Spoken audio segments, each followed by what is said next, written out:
Hi everyone, Alex here. Let's make it easier to return to China and also learn more about its culture if you're not familiar with it yet. I will talk about my trip to China from Vietnam and will share some tips I've learned online on how to better prepare to get quarantined once you arrive. Also, you will know how I was told, go back to your country on my first day of arrival to China, how I was trying to get scammed by the same person and almost got hit by a piece of brick. Oh, and I'll have some good news for the parents traveling with toddlers. Let's go! First of all, I'd like to thank the university I've been working at for over 7 years for being very flexible with its employees during the uncertain 2020 and providing me with all the paperwork to make it possible for me to return to my beautiful Chinese hometown. After enjoying being stuck in Vietnam on an island with discounted prices for bungalows and making friends with lots of local dogs, we finally got a chance to book a flight and gather all the necessary paperwork to fly to China. We prepared well in advance, buying lots of local snacks, dark chocolate, and making sandwiches.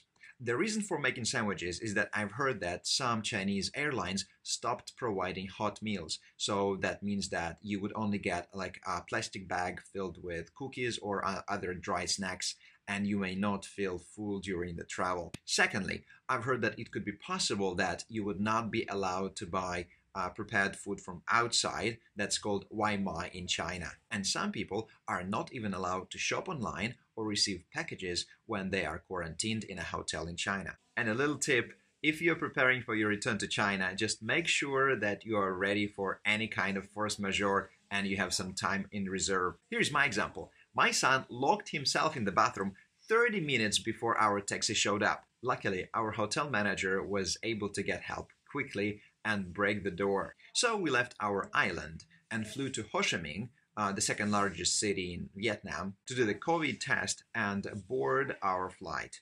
We were playing with my son, waiting for our luggage, and that's when he broke his tooth. So the very next thing we did was looking for a dentist and getting him fixed. So once again, just make sure you have that one extra day before your flight.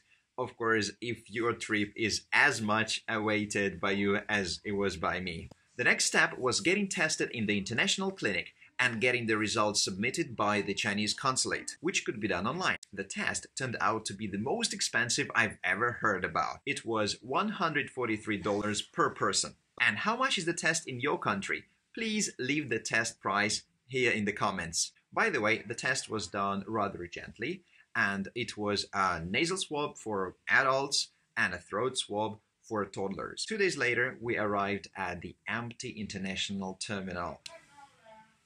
谢谢! Oh, that's our dinner.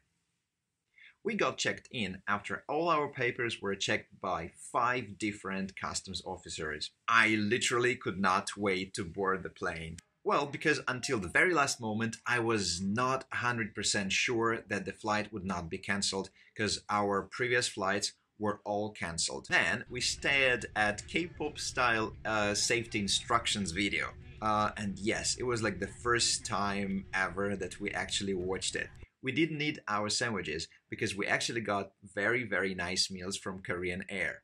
We transferred in Seoul, completed online health form using the free Wi-Fi provided by the airport, and flew to Tianjin, a city in the north of China, right next to Beijing. When you arrive to China, don't be in a hurry to stand up and get your stuff ready, because you will be only let out in small groups after you get this little green paper that you need to fill in right on the airplane. So it would be a great idea to bring a pen with you. Once we left the airplane, we followed a number of checks. For the first one, you need to present your passport, your QR code from the health declaration that you have already submitted, and the green form that you have just filled in. Then we got tested in 3 different ways. We as adults were tested with nasal, throat swabs, and also blood test. The blood was taken from our fingers and it was not painful at all, honestly. On the bright side, I have good news for toddlers. No test for the kids under 3 years old was done. As for the customs control, it was just as usual but much slower. Lots of people were asked extra questions. After all the checks were done, we went to the collector room to wait for the bus. It took us to our luggage left outside.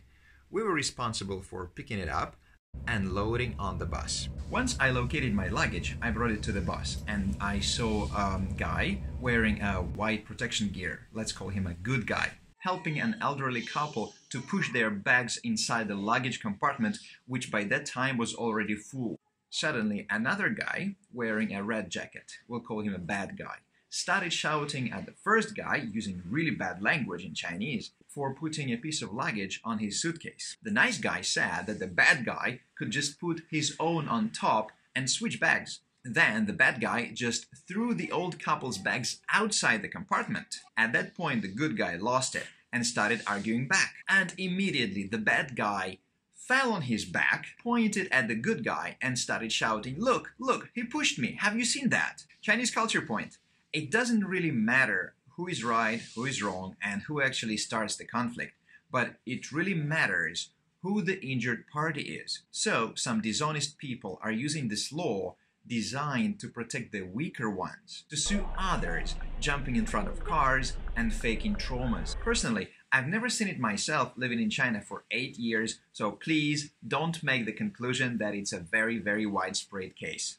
So when I saw a bad guy faking, I immediately walked up to him and said, "I've seen nothing. You're faking. You're a liar. This man is helping others, and the airport workers have so much work to do, and you're just giving troubles to everyone." The guy looked pretty surprised when I interfered, and first he said nothing. So I just laughed and joined my family on the bus. Then the guy tried to provoke the good guy by pretending to punch him. He was waiting to be pushed back so he could roll on the ground and fake injuries. As you can see in the video, he doesn't start a fight even when he can. Finally, he was allowed to get on the bus, and he immediately jumped on me, trying to offend me, screaming, "Go back to your home country! Why you come here? Why you come to China?" Used a lot of F words and probably all the offensive language he knew in English. He even pretended stabbing me with a pen, and even seeing scared children on the bus did not stop him. Now, why he got so mad at me? Chinese culture point. A concept of face is essential in China, and I called him a liar and shamed in front of other people, which made him lose face and feel very offended. After we arrived at the hotel, he continued going wild until we checked in. He was grabbing bricks and pretended starting fights. Not sure why he wasn't arrested. Maybe you know how things work in China? Do you have any ideas? Please write the answer if you had such an experience. My guess is that he didn't hit anyone, and shouting isn't serious enough to call the police. Of course, most of the people in China are very calm and reserved. And overall, to be honest, China is the second safest country after Japan that I lived in or visited. Overall, I want to say that the process of entering the country was organized extremely well, and in just 3.5 hours we made our way from the airplane to our room in the hotel where we're going to be quarantined for 14 days. Please write any questions you have about the entry procedures in the comments. I'll be happy to answer. If you're going to return to China with a family and you have any questions about how to organize your routine in the hotel, please leave your comments and I'll be happy to make another video. Well, anyway, we left that guy shouting outside and went to our room. It's a nice room with a large bathroom and a pretty comfortable bed. We got our first lunch. It cost us 35 yen, which is like $5, and I think it's a very decent price for such a large dish. It was already a bit too late to request vegan lunch, so we did this for dinner, and in a second I'll show you what we got. Well, not bad for the first time, but there is chicken in this dish, and there is egg in this vegan dish, and this one is totally fine. So I will ask them to make some adjustments. If you're a vegan, a vegetarian, or you have any other dietary requirements, you may have a hard time getting proper meals. So make sure you get enough nutritious food like peanut butter, oatmeal, raisins, other dried fruits, nuts, and of course dark chocolate. So please prepare in advance. Have some time reserved for force majeure. Take snacks, prepare some sandwiches. Bring the wash dishing liquid, some soap, your shampoo, toothbrushes, enough clothes. Some rooms, including ours, do not allow you to use AC for either heating or cooling the room. Well, that's it for now. Thank you very much for watching, and if you have any more tips for people returning to China, or you have any explanations about what happened to me on my trip, please write it in the comments. Thanks for watching. Bye!